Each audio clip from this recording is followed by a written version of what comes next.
A guerra comercial entre EUA e China se agravou nos últimos dias, e os dois países anunciaram novas tarifas sobre bilhões de dólares em produtos uns dos outros.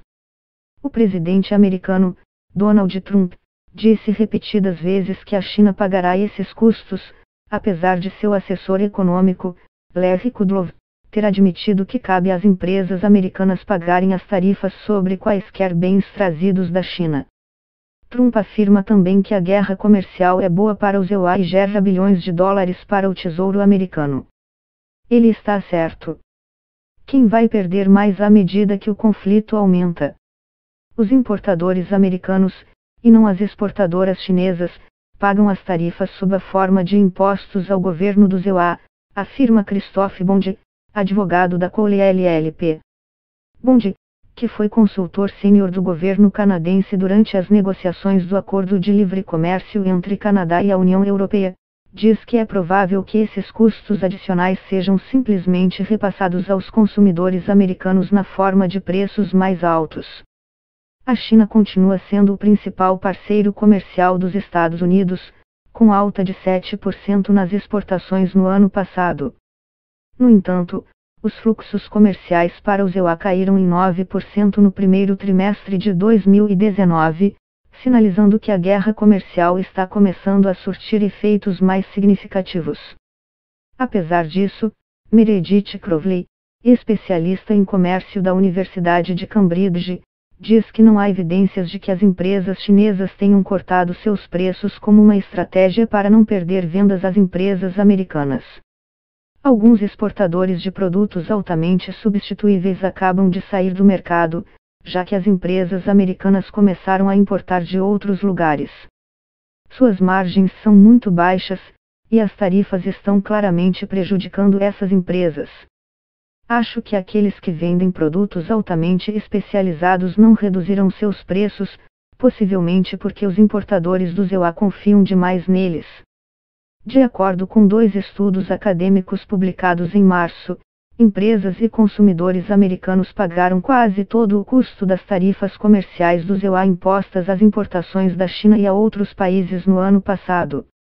Economistas do Banco Central de Nova York, da Universidade Princeton e da Universidade Columbia calcularam que as tarifas impostas a uma ampla gama de importações, de aço a máquinas de lavar, custam 3 bilhões de dólares por mês em custos tributários adicionais.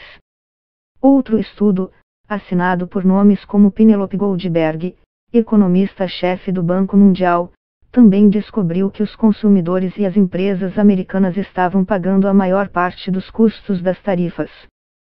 Segundo sua análise, depois de levar em conta a retaliação de outros países, as maiores vítimas das guerras comerciais de Trump foram os agricultores e trabalhadores em áreas que apoiaram Trump nas eleições presidenciais de 2016. Trump disse que as empresas dos EUA que importam da China devem procurar os produtos em outro lugar, talvez no Vietnã ou, melhor ainda, comprar de fabricantes americanos. Leva muito tempo para a produtividade e as cadeias de valor serem reorientadas, e tudo isso tem um custo. Pegue como exemplo as tarifas de aço que os EUA impuseram no ano passado. Não é como se de repente houvesse centenas de novas fábricas sendo construídas nos EUA. Em 2009, o então presidente americano, Barack Obama, aplicou uma alta tarifa de 35% sobre pneus chineses, citando um aumento nas importações que custavam empregos nos EUA. Mas uma pesquisa do Instituto Peterson de Economia Internacional de 2012 mostrou que, embora cerca de empregos tenham sido economizados, o dinheiro extra que os consumidores americanos precisaram gastar levou à redução de gastos em outros bens de varejo, indiretamente diminuindo o emprego no setor. Somando-se à coluna das perdas, a China retaliou impondo normas de dumping às exportações de peças de frango dos EUA, custando à indústria cerca de $1 bilhão em vendas, afirmava esse documento. O único exemplo geralmente dado para defender as tarifas é a decisão do ex-presidente americano Ronald Reagan de impor altas taxas às motocicletas japonesas em 1983. Mas alguns argumentam que foram os próprios esforços da empresa, incluindo modernizar suas fábricas e construir motores melhores, que realmente impulsionaram sua recuperação. Crowley, de Cambridge, afirma que a conjuntura de obrigações e necessidades pode atrair a China de volta à mesa de negociações, mas a especialista não espera que eles ofereçam ou aceitem compromissos radicais. Sim, os chineses estão tendo uma desaceleração maior no crescimento, e exportam mais para o EUA do que vice-versa, então sofrerão mais com uma guerra comercial. Mas eles não estão realmente interessados em mudar suas leis, e mesmo se o fizerem, eles realmente têm a cultura legal para impor isso. Bond, que assessorou o Canadá no acordo com a União Europeia, acha que as ameaças tarifárias do Trump tratam mais de aumentar sua base de eleitores de olho na reeleição em 2020 e emplacar manchetes em sites e jornais.